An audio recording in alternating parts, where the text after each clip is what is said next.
Warhammer 40,000 is, to say the least, fairly creepy and weird, and it is definitely not your average sci-fi setting. From gothic church super soldiers, monkeys, the Hellraiser franchise, literal Gundams, and whatever these are, everything that you'd expect from a far future tale set in the 41st millennium has an extra little bit of strange added to it. But despite its many weird, over-the-top grandiosities, Warhammer, and especially its lore, also manages to often be truly terrifying. We all know that 40k lore is already quite mysterious by nature, due to a lot of it coming from sources which are either unreliable, straight up false, or even destroyed in acts of information purging. But what about all of the stranger and more obscure 40k mysteries that perhaps you've never heard of? The ones which no one seems to talk about, despite the fact that they are so terrifying and so significant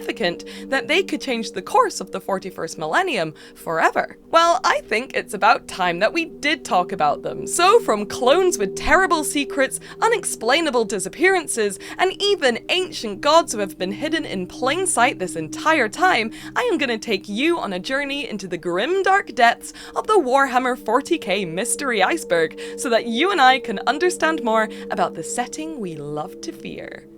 Whoosh.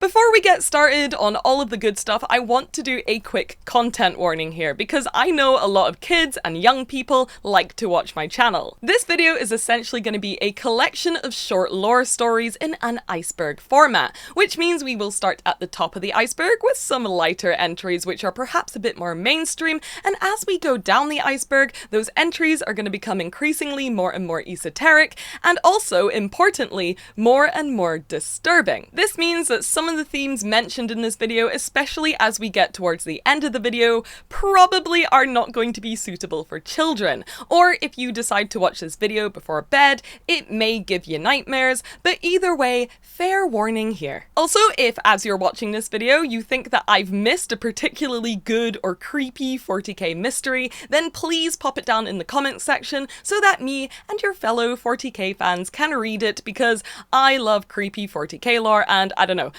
there's so much of it. I've definitely probably missed some good stuff, and I'd love to know about it. And if you do end up liking this video, then please consider hopping over to my Patreon to support me there. You may have noticed I don't do a lot of sponsored ads on my videos, especially these longer kind of lore format ones, because I don't want to interrupt the flow of things, especially if things are getting a little bit creepy. So supporting me on my Patreon, even at the lowest tier, really helps out, because it lets me know that you like my content, which I'm really grateful for, and it also means that I can continue to make more videos just like this. But without further ado, let's get into our very first creepy Warhammer 40k mystery.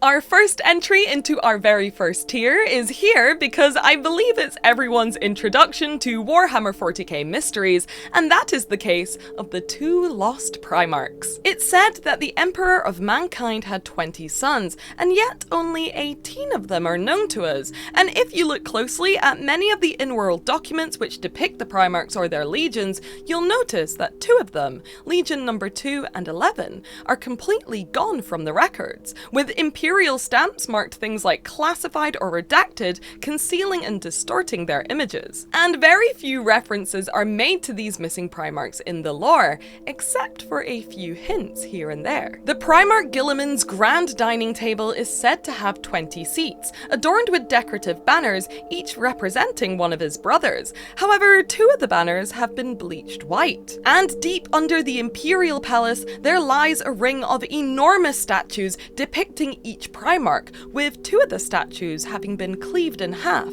and damaged beyond recognition. Sanguinius himself makes a reference to another set of these statues in which the plinths of the Lost Primarchs lay empty, saying, "I will not have a third empty plinth beneath the roof of the Hegemon, as my legions only Memorial. The mystery here is not only the fate of these two demigods and where they are now, but also, and maybe more terrifyingly, what horrific crimes could they have possibly committed, which are even worse than those of Horus and the other traitor Primarchs, who remain documented in the annals of the Imperium, to warrant their complete and utter purging from recorded Imperial history.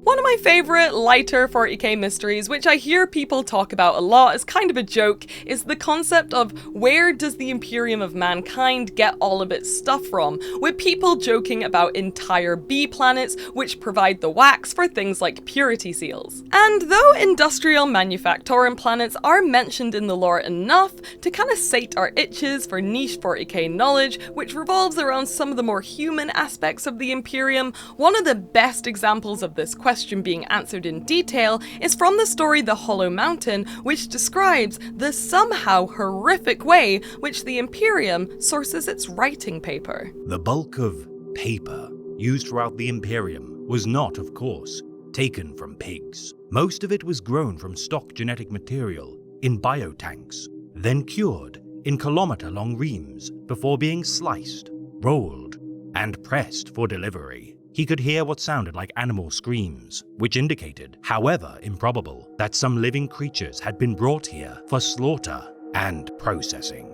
By reading that passage, I think we can conclude that the creepy mystery here isn't so much where does the Imperium of Mankind get its materials, but more so, how and by what horrific means are the impossible tons of organic and often animal matter needed to make the materials obtained in the first place.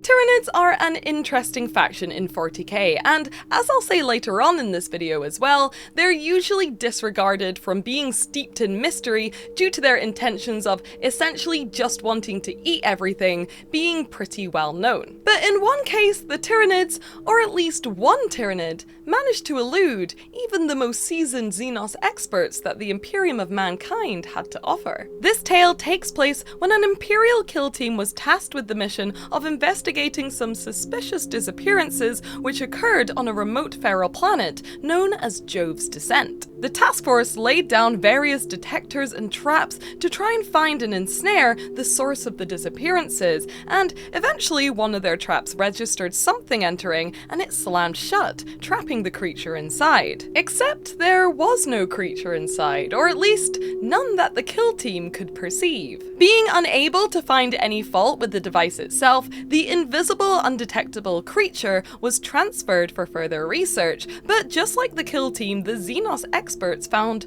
nothing, and even when soldiers were sent in to try and bait a reaction out of the monster, they were met with only silence. This is a particularly interesting mystery because it can kind of go one of two ways. The first and most amusing conclusion we can come to is that there is nothing inside of the trap, and that the Imperium of Mankind are so hilariously stubborn and dead certain of their own technology that in the event of one of their machines malfunctioning, they come to the conclusion that there is an invisible Tyranid inside of it, instead of it just being broken. Or perhaps the conclusion that no one wants to think about is that the Tyranids are evolving beyond their own already terrifying form into something just as hungry as before, but this time entirely undetectable.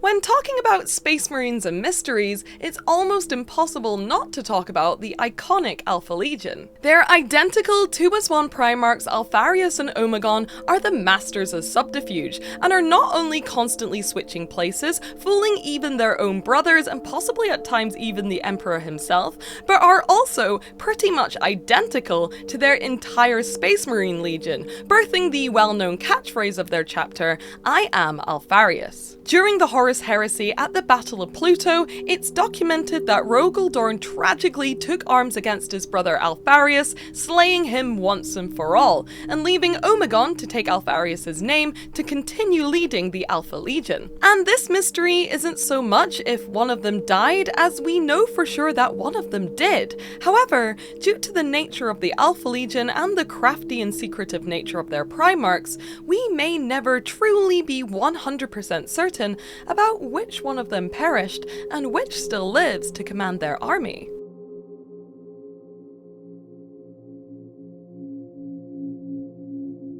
The next entry is a bit of a silly one because it's one of my personal headcanons and I've only seen like 5 other people talking about this online, but I'm sure we can't be the only ones who have noticed it because it seems so obvious, so hear me out because I think it's a good one. Tzeentch is the chaos god of knowledge, magic, and most importantly, change, and often his unique influence on humanity comes in the form of changing and manipulating small events far in the past in order to achieve his greater goals in the future. This means that I think we should all be hyper aware of any little hints and clues that Tzeentch may be sowing some evil plans in the background, and for me personally, I think that the biggest clue ever has been right there in plain sight this entire time. One of the most prolific symbols of the entire Imperium of Mankind is the double-headed eagle, or the Aquila. In its pre-heresy form, one head of the eagle is depicted with no eyes and is blinded to the past,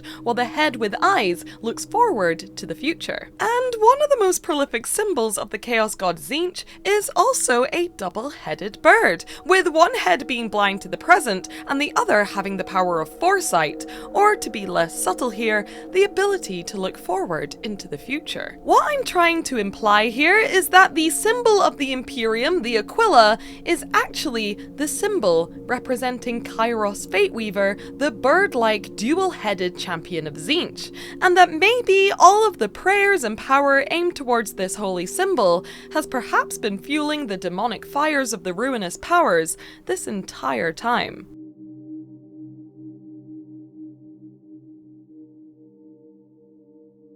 The first mystery in this tier revolves around what often feels like the least mysterious faction in all of 40k, the Tyranids. To the best of my knowledge, there's not a lot of real standout single characters with dialogue and personality and complexities amongst the ranks of the Tyranids like there are with other factions. And despite their presence in the material world casting the immense and disturbing shadow in the warp, they're often disregarded from discussions around deep lore as they're essentially just a humongous hive mind of dumb, soulless, ravenous space bugs. But maybe that's not necessarily true, or at least it's not true for a single Hivefleet known as Hivefleet Tiamet. On paper, Hivefleet Tiamet acts very much like you'd expect a Tyranid Hivefleet to act. They ravenously devour and strip worlds in their path of all of their biomass, and despite their unique chitin, which protects them from direct energy and kinetic force, nothing about them, apart from the fact that they're Tyranids, seems particularly untoward. The real horror of this fleet was discovered when a roaming group of Eldari Rangers stumbled into the quarantine Tiamet system and came across the planet Zephoria. On this planet, the Eldari Rangers discovered a horrific secret. The Tyranids of Hivefleet Tiamet had been building something, and that something was an organic mountainous superstructure spanning entire continents across the planet, constructed purely of the fleshy, chitinous stuff that Tyranids are made of. And what's worse than this continent-spanning, living, organic Tyranid construct was that it emitted an intense psychic energy. Such was the power of this immense psychic energy that a gene-stealer cult known as the Choir of the Void were called to this planet en masse to meet their mysterious end, while sending out comms to their fellow cultists, encouraging them to join them on the planet under the creed of Tiamet. There are a bunch of theories around what Hivefleet Tiamet are building on this planet, from a beacon to call other Tyranids to the galaxy, to an entire planet-sized Tyranid creature capable of fully devouring entire systems. But the best part of this mystery is knowing that whatever else is happening in the Warhammer universe, no matter how important it may seem, Hivefleet Tiamet are always there, huge, silent, and building something in the background.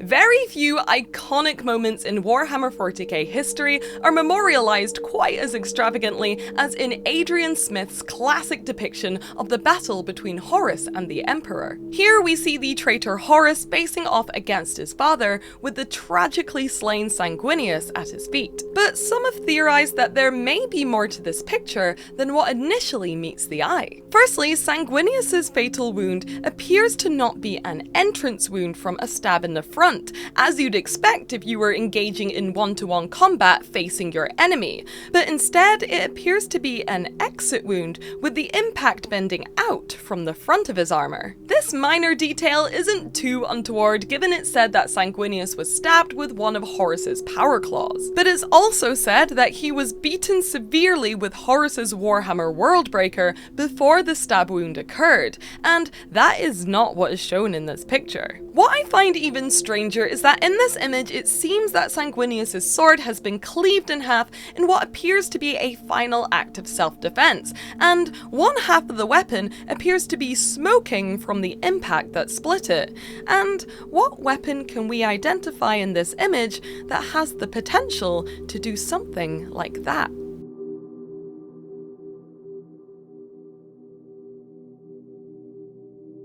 As we delve deeper into this iceberg, I'm going to start talking about some more esoteric parts of the lore, but first of all, I want to talk about a mystery which has recently become the focus of a very popular game. I feel like Blackstone Fortresses are quite a well-known element of 40k lore at this point. There's an entire game and subsequent miniature range revolving around them, which was very popular, and I'm sure a lot of people still play to this day. And the game is, as the title suggests, set on a Blackstone fortress. But what is a Blackstone fortress? Well, I think you'd be forgiven for thinking that they may be similar to other games that Games Workshop has released on a similar theme. Maybe they're akin to something like a Space Hulk or any huge Imperial warship or something like that. But if you did think that, then you'd be wrong. Very, very wrong. Blackstone fortresses are incredibly huge constructs which appear like a ship of sorts, which have been found floating ominously around the galaxy. Only 6 in total have ever been located in all of recorded history, but these ships or fortresses are not constructs made by the Imperium of Mankind in its early days or even the Necrons. In fact, it seems that these constructs cannot be traced to any known Xenos race in the galaxy. This is due to the fact that the Blackstone fortresses are also impossibly old, and it's said that since the Imperium of Mankind has been aware of itself, the Blackstone fortresses have been present in the galaxy, but they are even older and even more mysterious still than merely predating humanity. Officially, Games Workshop refer to these constructs in their recent lore as being beyond the knowledge of any known race in the galaxy, claiming that all analysis of their materials and construction methods have been proved inconclusive. Attempts to date them vary massively between 17,000 years old and 300,000 years old. However, other older sources claim that the Blackstone fortresses were made by the ancient Eldar god of smithing named Val in order to aid him in his fight with the Catan Shard, the Void Dragon, during the primordial war in heaven. This theory is given legitimacy due to the fact that the Eldari refer to the ships as the Talisman of Val, but from the Imperial point of view, these floating mysteries remain an attractive, if not foreboding way to come across and even utilize ancient and potentially extremely deadly technologies.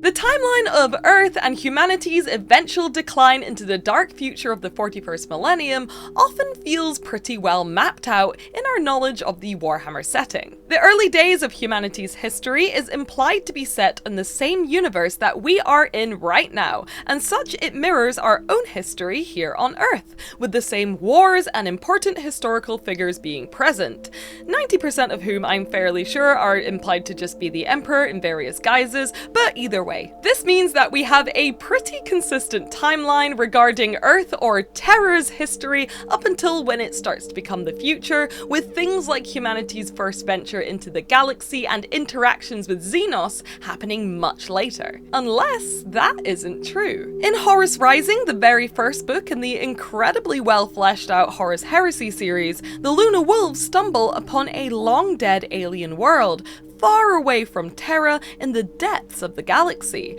and there they investigate an ancient buried bunker, and they make a chilling discovery. In that bunker, they find a map of Terra, but not like any the Space Marines or even their Primarch would recognize, as the map, in intense detail and accuracy, shows Terra in its ancient form, with all of its oceans being present and intact. We all know that Terra, or Earth, in its 41st millennium state, lacks any oceans, and the reason for this is a little bit muddy in the lore, with some sources claiming it's due to nuclear war which followed or came before the Unification Wars, and some claiming it's down to individuals literally stealing the water from Terra. But all we know for sure is that it's been a long time since Terra looked anything like it did on that map. And as with many great mysteries in Warhammer, the book briefly mentions it and then moves on, never to return, leaving us to speculate what this mysterious alien artifact could mean for the history of Earth.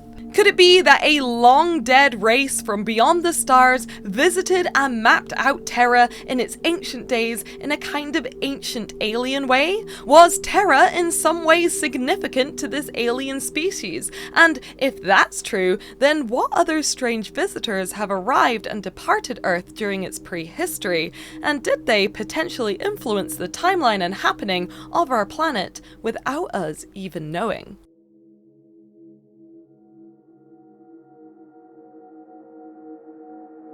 This next entry is one of my favourite ones to think about on this entire list because it involves something which isn't really part of Warhammer, which is what lies beyond the galaxy as we know it in the 40k setting. Well, the answer, in my opinion, is just as terrifying as even the largest monster or enemy that you can think of, and that is that there's nothing out there. You'd think that with the amount of spacefaring ships that not only the Imperium, but also the other more advanced races such as the Eldarian Tau own, and with warp travel being a well-established thing in the setting, that it seems obvious that humanity and any other race would be able to cross the gulf of space to begin populating or exploring other galaxies. But as far as we know, that's never happened, and even the old gods themselves seem to have stayed within the bounds of our Milky Way, and that's because those who have tried to venture beyond the stars soon find themselves starved of light, resources, and even their ships' warp-bending capabilities. The Primarch Lionel Johnson himself was eventually talked out of trying to leave the galaxy in search of more monsters to fell,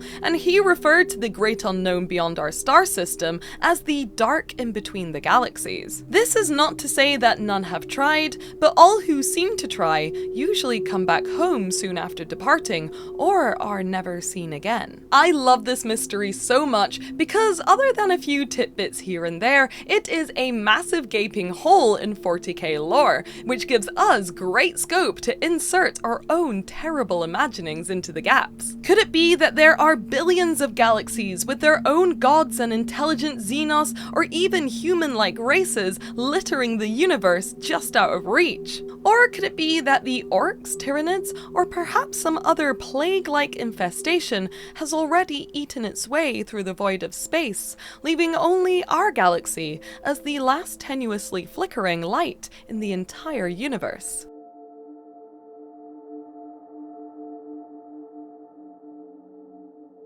The Segmentum Obscurus, as its name suggests, is the obscure and most farthest north section of the known galaxy, and it's also where the Great Rift, a huge and permanent warp storm, resides, and thus is also a main focal point for the forces of chaos in the galaxy as well. The Segmentum Obscurus holds many mysteries and terrifying horrors, such as the Halo stars, which we will talk about later on in this video. But there is one thing in that cursed part of the galaxy which eclipses them all, so to speak. There is a prophecy which is known to sects of the Inquisition that a dark and huge entity will travel into our galaxy, consuming entire worlds and ultimately spelling an apocalyptic end for humanity. It's also said that this entity is not only real, but has been witnessed in our galaxy and is known as Comus, the Black Star, the Hereticus Tenebrae, or most commonly, as the Tyrant Star. The Tyrant Star is a spacefaring anomaly, which is said to have the appearance of a star engulfed fully in black flames, giving it a terrible and menacing presence when it appears in the sky. But unlike regular stars, the Tyrant Star seems to travel, appearing and then vanishing over planets within the Segmentus Obscurus, as a grim portent of upcoming catastrophe. In the months leading up to the Tyrant Star's final effect on a planet, its inhabitants will experience strange changes both in themselves and their surroundings. Civilization as a whole begins to crumble as the population starts to become uneasy and restless, causing mass political and social upheavals. Foul mutations and higher birth rates of psychers are reported, and more people on the planet become vastly more psychically attuned as well. Eventually, as black gases cover the natural light of the world, the entire planet falls into mass chaos and panic, which sees most of the population engaging in something far more barbaric and closer to pure insanity than mere civil war. But the strangest part about this whole mystery is that whilst visual reports exist from numerous eyewitness survivors who caught glimpses from the corner of their eye, or perhaps in the reflection of a puddle, of a terrible black star in the sky, if looked for directly in the sky above a planet, the Tyrant Star simply isn't there, and has never actually been witnessed directly.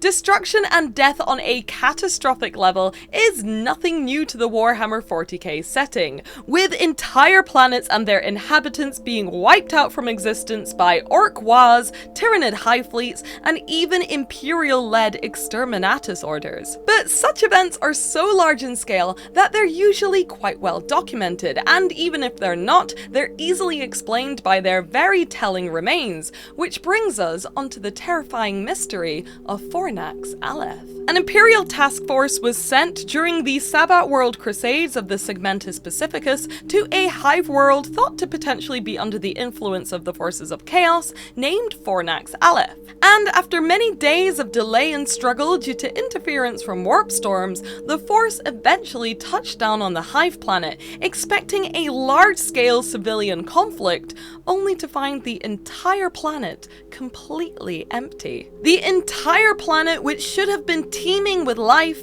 was deserted, leaving only the remains of various hive constructs, buildings, and vehicles behind, as if the entire planet's population had just completely disappeared. And what's even more chilling is that soon after this Imperial task force had deployed onto the empty planet, their comms went dead, and they, just like the inhabitants of Fornax Aleph, had become lost as well. Not much is known about what may have caused the mass disappearance on Fornax Aleph, because nothing was left behind, only the empty husk of what was once a highly populated planet. The only evidence pertaining to a body was found in a Lehman Russ Conqueror tank, stranded inexplicably 80 stories up in a hablock, and here is a terrifying description of what they found within it. All the Vox headsets were missing, apart from the last 30 centimeters of cord, plugged into the outlets. The ends of cords had been severed and somehow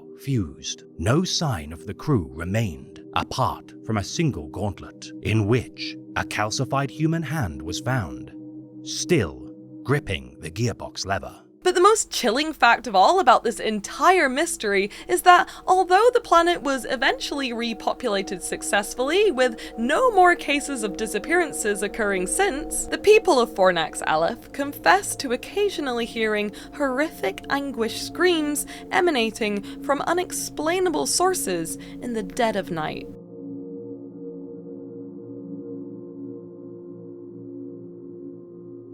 This next mystery is on this list because it's often disregarded by people because its source material is considered to be so old that it cannot be canonical. But as Warhammer lore tends to do, even decades after it was first written about, this little fragment of lore seems to be making its way back into the mainstream storylines of modern 40k novels. And that mystery is, of course, the concept of the Star Child. The Star Child refers to an entity which will become born once the last light of the Emperor truly fades into darkness. It's theorized that this child is a reflection of the Emperor of Mankind's power and resides as a smaller entity within the warp, and once the Emperor dies, then the Emperor will become reborn as the Star Child who will save humanity once and forever. It's often implied that the Star Child would become something akin to what we know as Chaos Gods, similar to that of Tzeentch and Slaanesh, but born of whatever energy the Emperor of Mankind would bring with his demise. Similarly to how it's theorized that the Emperor came into existence in the first place, it's thought that a mass sacrifice of life would have to occur in order for the Emperor to obtain his rebirth as the Star Child. But unlike the first time, the second sacrifice would have to be performed by the Emperor's sons. And no, I don't mean the Primarchs. It's implied that during his extensive time on Earth, the Emperor got a little busy and fathered many children by regular non-artificial means. These sensei, as they're known, are the true sons of the Emperor and are perpetuals insofar as they cannot die and are essentially immortal. And just like their biological father, the Emperor, they have immense psychic powers and resistance to chaos, and thus it's foretold that a mass sacrifice of these children, who are the Emperor's true sons, would bring around the birth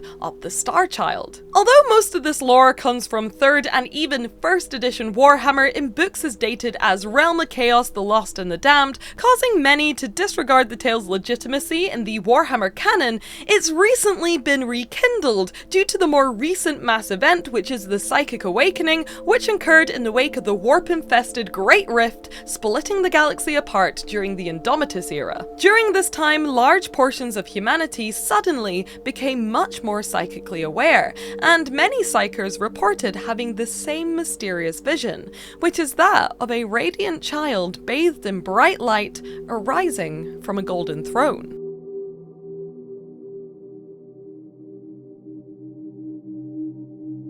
Speaking of the sons of the Emperor, our next mystery revolves around one of his beloved Primarchs. But first, and I promise the two are related, I want to talk about the Necrons. Whilst there are many elements of Necron lore which would absolutely be perfect for this video, from the Catan shards to the Dragon of Mars, I want to focus on one very small and brief mention of something so astronomically strange and powerful that it has the potential to change the course of the 41st millennium forever. And that is the fact that in Trazyn the Infinite's vast and strange collection of memorabilia, he has an intact, uncorrupted, pre-heresy clone of the Primarch Fulgrim. The story behind this reality-shattering phenomenon comes from the aptly named Black Library novel Clone Lord, in which Fabius Bile, a disturbed and deranged apothecary of the Emperor's children, is revealed to have created a somehow perfect, one-for-one, uncorrupted clone of his Primarch Fulgrim. What's even weirder, and in my opinion creepier, is that this clone isn't just in some vat or mad science lab test tube somewhere. He's fully conscious and has a detectable soul, and he even speaks, voicing his regret over his actions during the heresy, and especially towards his beloved brother Ferrus Manus. All my crimes. Ferrus, oh my brother, I am sorry. I am sorry. I was not stronger. If unleashed into the galaxy, this clone would definitely change the course of the Imperium forever, as before the heresy, Fulgrim was a formidable, powerful, and well-loved Primarch. But as I mentioned before, this is unfortunately, or fortunately, not the case, as pre-heresy Fulgrim is currently trapped, fully conscious, within one of Trazyn the Infinite's collections of historical figures on his tomb world of Solemnus. The clone of Fulgrim was eventually betrayed by Bile himself, who feared that his clone of Fulgrim was so perfect that no amount of regret or loyalty to the Emperor would prevent him from once again becoming an unstoppable monster.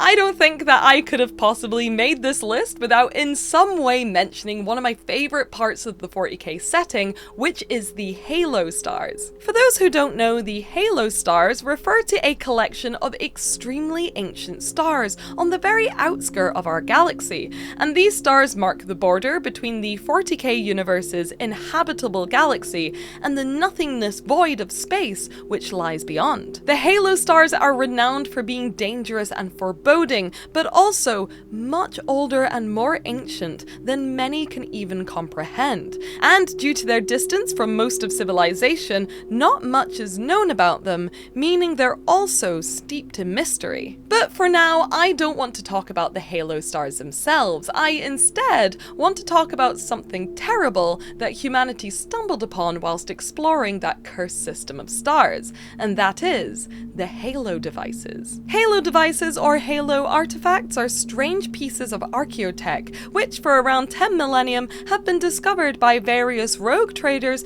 inquisitorial warbands, and tech priests who ventured deep into the Halo Star region. The devices themselves are recovered from dark and empty worlds, which orbit long-dead stars and are thought to be the technology of ancient Xenos civilizations. The devices usually vary in form and appearance, from smooth, enticing pebble-like talisman and orbs to rough, almost fossil-like artifacts. But the true horror of the Halo Devices comes from the way they seem to change a person over time. After a few days of contact with a Halo device, the user will notice that they no longer feel the need to sleep, and that food which once brought them sustenance and even joy now tastes flavorless and is unfulfilling. After a few years, the device starts to fuse with its wearer and becomes part of the person's biological makeup, causing the owner to become essentially immortal, with age often appearing to halt or even reverse back to a more youthful state. The body becomes stronger and more powerful, but also hungry for things which civilization as a whole would consider taboo to feast upon. The user will also experience memory loss, and their thoughts are often replaced by other memories of an ancient alien world and a strange language which cannot be traced to any in the known history of the galaxy. Finally, decades of exposure to a Halo device creates a creature so unspeakable and inhuman that few have dared to write of it in the annals of the Imperium of mankind, let alone survive their encounter with it.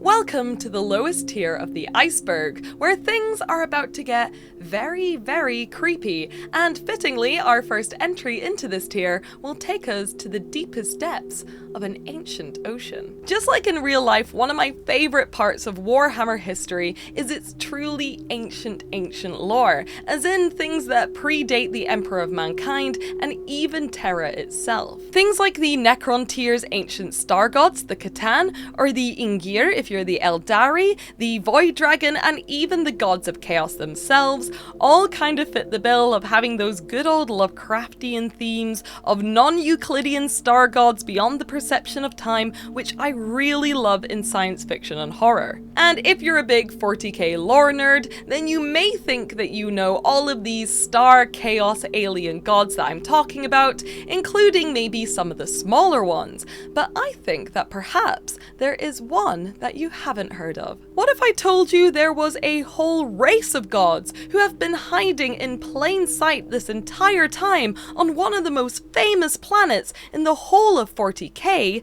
Necromunda. Necromunda is famous for its colossal hives, Mad Max-esque battles in the wasteland, and distinctive human-led aesthetic which sets it apart from the usual high gothic space marine focused depiction of the Imperium of mankind. And maybe for that reason you'd be shocked to find out that such cosmic grandeur and even ancient gods could exist in this setting at all. That is until you take a long journey down into the deepest depths of Hivefleet, wherein lies the enclave of the gangers known as the Delac. The Delac reside at the very bottom of Hivefleet and are known for their secrecy and mysterious nature, and for looking physically quite strange compared to most human gangers. Even their technology often seems to resemble something not quite man-made and unplaceable in the current 40k universe, and there may be a reason for that. Stories whispered in the darkest corners of the Underhive state that long ago in the ancient days, Necromunda was an ocean world covered in an ocean, deep and clear and cold, and filled with monsters. So great were some of these deep-sea dwelling monsters that the lesser creatures of the world worshipped them as gods. And among these lesser creatures were the things that would one day become the Delac. One day, after thousands of years of deep seas and aquatic gods, the world's ocean began drying up. Perhaps there had been some cosmic disaster, or maybe it was those great gods drinking it all up in their greed. Whatever the reason, the world as its inhabitants knew it was dying. One by one, the lesser creatures began to die with it, and soon, even the gods themselves felt mortality come for them. The things that would one day become the Delac, however, were not content to let themselves or their gods die, and, being more cunning than most other inhabitants of the world, devised a plan. As the ocean was swallowed up by the planet, great underground seas were created, right at the heart of the world. The Delac built a city for their gods in these underground seas, and then saw them to their slumber. I absolutely love this bit of lore. I think it's so cool and creepy and fascinating, and the writing around it is really well executed. And if you can, I really recommend picking up a copy of House of Shadow so you can read more into it yourself. But if you do end up reading it, and if you decide to believe the rumors inside of it, then the lore states that this human gang on Necromunda is actually the remains of an ancient race of lesser sea creatures dedicated to preserving their ancient gods in vast seas below Necromunda. And that eventually, millennia afterwards, the planet was populated by humanity as we know it, who built the hives in Necromunda right on top of this long-dead city of the gods. And whether or not you believe that these old gods are alive or even real, one can't deny that the vast and crumbling monolithic statues which litter the sump ocean at the bottom of Necromunda, the strange static comm interference which pleads for us to hear the voice of the Silent Ones and seek the truth that Helmaw doesn't want you to, and the mysterious disappearances which occur around the strange Delac enclaves, all point to something lurking, or perhaps sleeping, just out of sight, which may be more powerful than we as humans can possibly comprehend.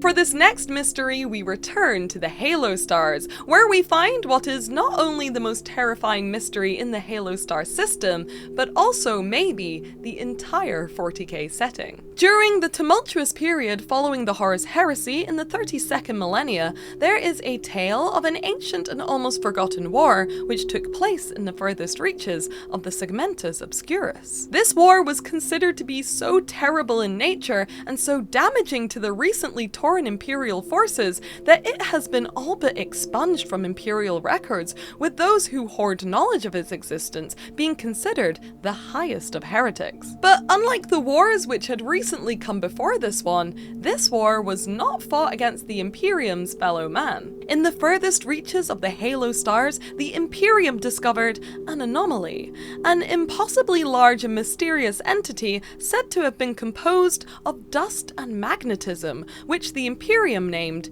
the Echoing Vault. And from the Echoing Vault came a threat to mankind unlike any humanity had ever faced or seen before. The xenoforms which mercilessly ravaged Forth, if in truth they could be called such, were creatures of such abhorrent terror they are referred only obliquely in their records as the Harrowing. These entities disobeyed known physical laws, and close proximity to them alone was enough to kill or drive the unprotected mind insane. The Harrowing mercilessly ravaged all in their path, and no force could stand against them. In a few short years, the deaths of 1,000 inhabited spheres, both human and Xenos, were laid at their feet.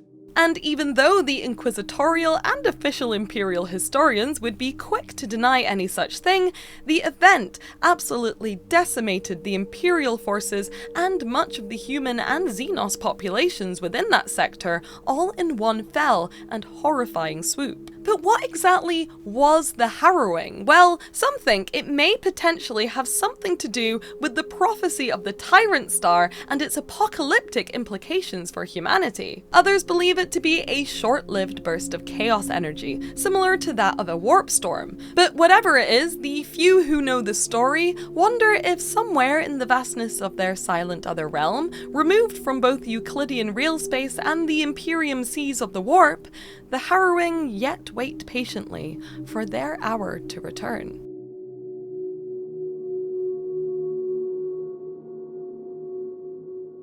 Although the clone of Fulgrim that we talked about previously is probably the most formidable example of a clone that I can think of, he is not the only one to exist. What's even more interesting still is that another clone exists who is capable of unlocking some of the most closely guarded secrets in the entire Imperium of mankind. Malcador the Sigillite is one of the most prolific and mysterious characters in all of 40k, and bar Magnus the Red and the Emperor himself, he is one of the most powerful psykers in the entire galaxy. But who this man is and where he came from and why he's so powerful remains one of Warhammer 40k's biggest mysteries. But one little snippet of lore hints towards the fact that in Malcador's case, some of those mysteries may be best left undiscovered. For you see, Malcador has his own clone, but not necessarily one of himself. In fact, Malcador's clone feels borderline heretical,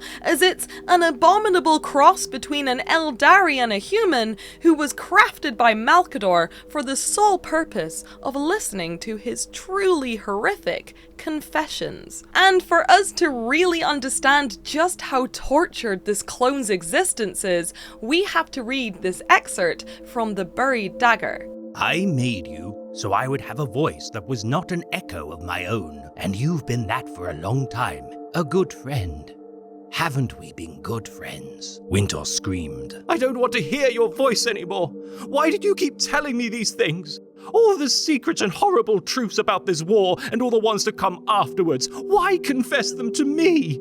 I don't want the burden. I can't contain them. I know, said Malcador, and that is why you killed yourself so many times. Hundreds of you, seeking death rather than live with what I told them. Hundreds? I regret it. The Sigillite said the words like he meant them. But my need was greater than yours. Even I cannot carry my duty alone. So you helped me, my friend. He bowed his head. I know the toll is great, but you have my deepest gratitude.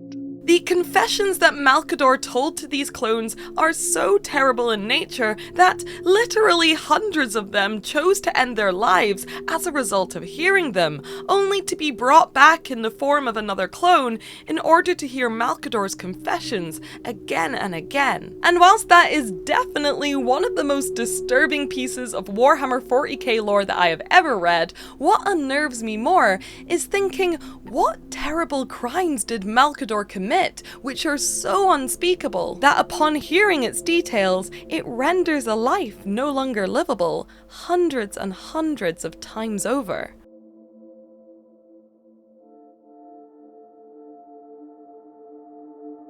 Although many of the things that I've talked about in this list are horrific, terrifying, and mysterious, I think they do all feel like they belong in the 40k setting, which is often a combination of all of those things. But this last entry is so terrifying, so bizarre, and so utterly horrific that it even feels out of place in the grimdark and often fantastical setting of Warhammer 40k, and it is unlike anything I have ever read before. It is said, if you believe the feverish tales of murderers and madmen, that there exists a terrible and cursed room.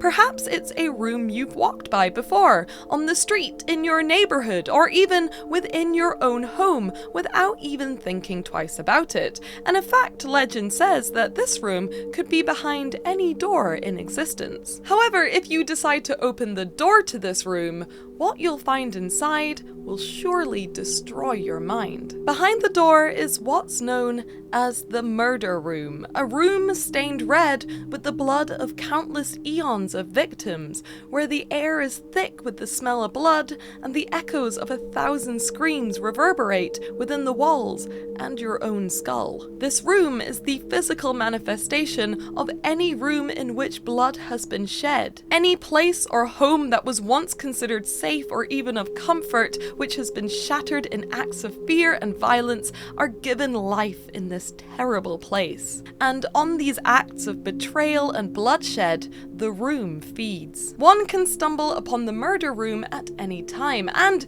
if you enter, the door will slam shut behind you, with a finality said to resemble that of the sudden slamming of a coffin's lid. Those who make it out the Murder Room are horrifically changed. A family man may leave the Murder Room only to destroy those he loved the most, and an unassuming worker who yesterday exchanged pleasantries with his fellow employees may emerge as the most prolific serial killer his planet has ever encountered. Very, very little is known about this room, as its accounts come from the ramblings of blood-fueled maniacs, but some believe it to be connected to the warp in some way, manifesting itself into our reality via the will of the blood god Khorne and all that he represents. So next time you're alone in your house and you get that weird uneasy feeling before opening a door, maybe consider turning around and leaving it unopened for just a bit longer. And with that absolute bombshell of an entry, I think it's time that we end this video. I feel like I say this every single time I do a more lore-focused video, but I had such a good time putting this whole piece together. I love doing the research and I love phrasing it in a way that makes sense in my brain but sounds spooky,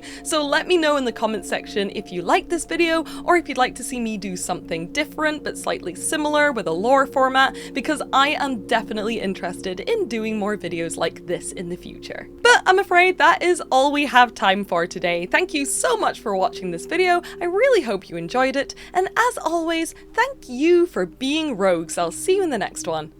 Bye! Bye bye!